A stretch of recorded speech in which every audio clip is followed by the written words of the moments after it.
Hi, Shalom everyone.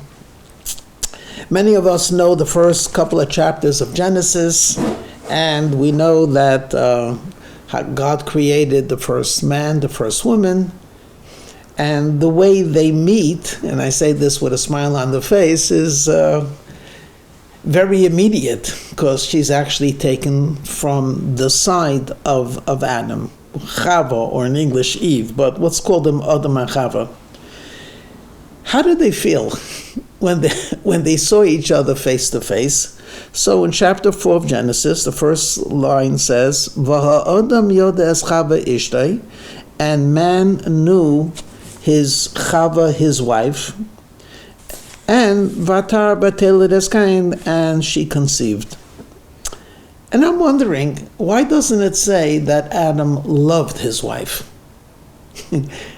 I would think that that's pretty important. And Adam knew his wife, and of course in the biblical sense that means in an intimate way. But why the omission of love? So let me tell you one of the things that rabbis do. They not only officiate at weddings, but many of them do premarital counseling. So let me take you on an imaginary interview. Abraham and Sarah come to me, and Rabbi, we're here. We'd like to get married. We were told that we should have some premarital counseling, and here we are. And I sit them down and I say, it's so nice, Mazel Tov, wonderful news, but I'm not sure that I understand why you're here. Look at me. I mean, like, what kind of rabbi am I? I mean, we're here for premarital counseling. I said, okay, let's begin the interview so I can know if whether or not I could help you.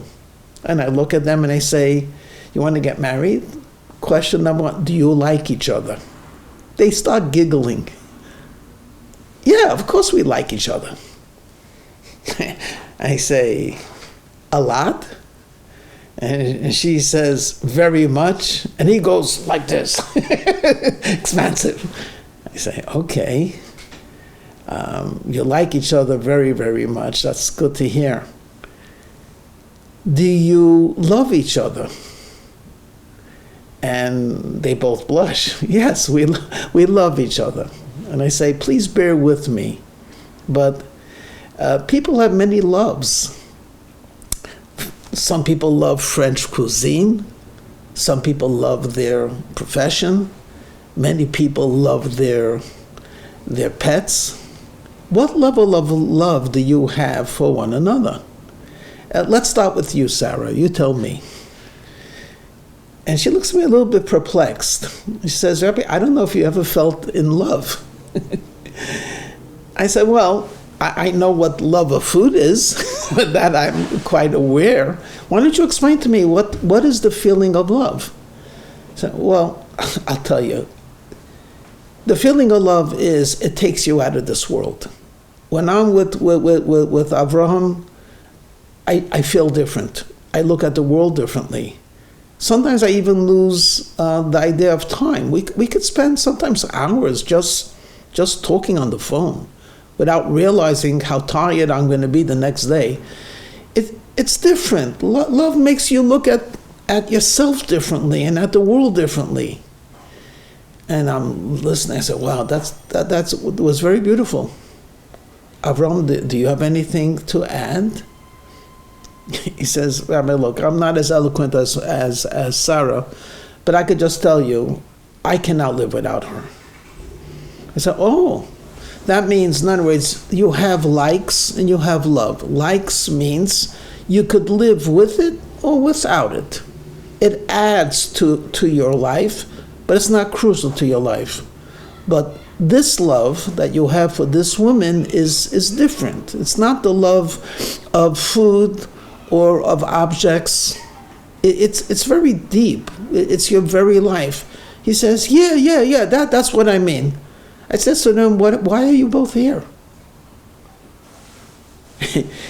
If both of you acknowledge that the feelings that you are describing is feelings which are outer worldly, I mean powerful, powerful, strong, why do you need premarital counseling?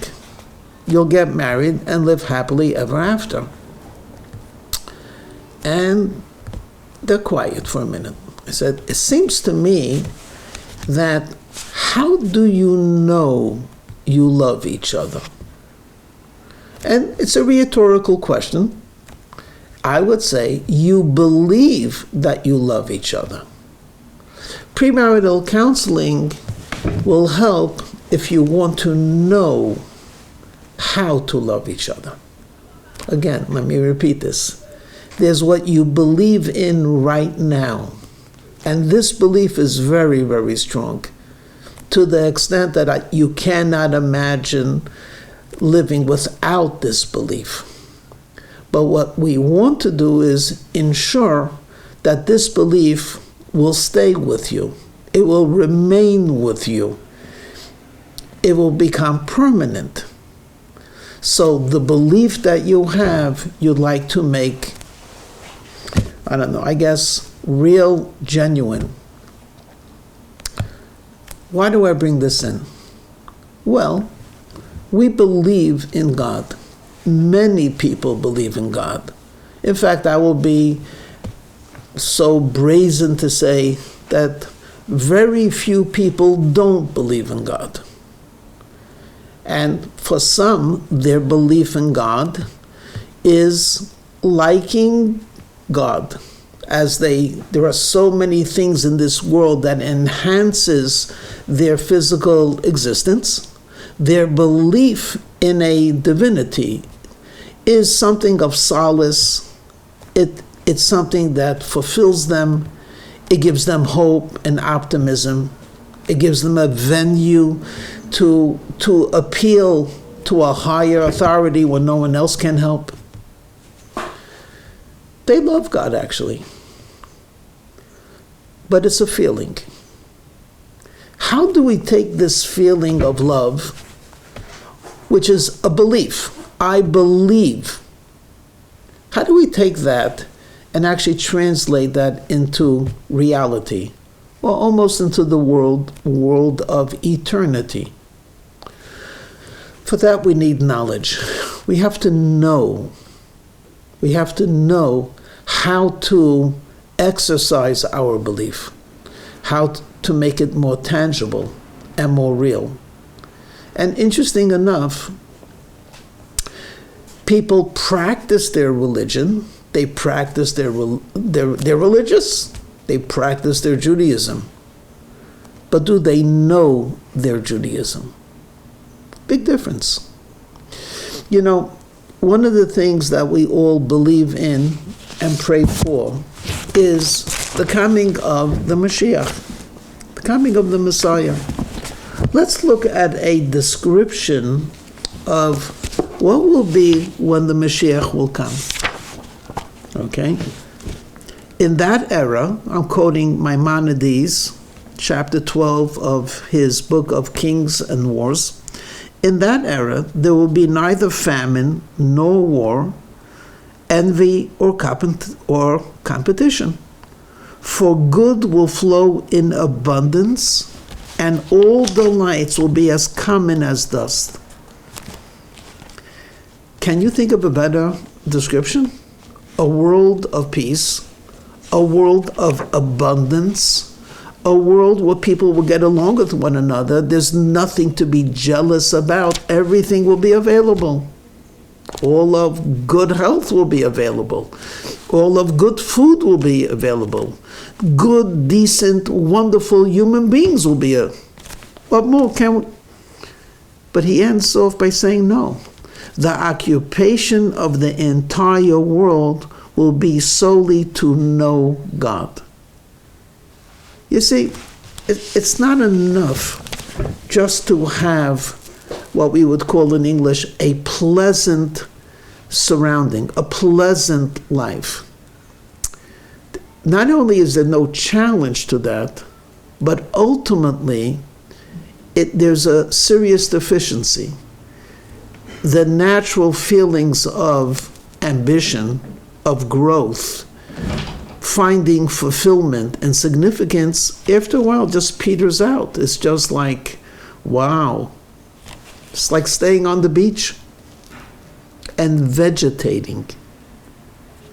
After we take away all of the distractions, what do we really want? We really want to know God. We really want to know our spouse. Not merely believe that our spouse is the right person, not only to believe that our belief system is correct, we want to know that. And how do we know that? How do we develop that knowledge? Well, for us Jewish people, it's very clear. When you study the Word of God, which is His Holy Torah, and then you practice it, you exercise it, you fulfill it, you make it real. This brings faith into action, which equals knowledge.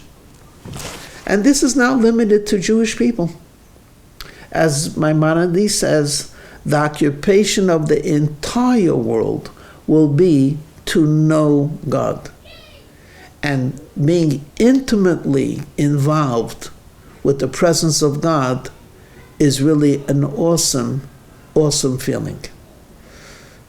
So on a practical level, how do we get to know God?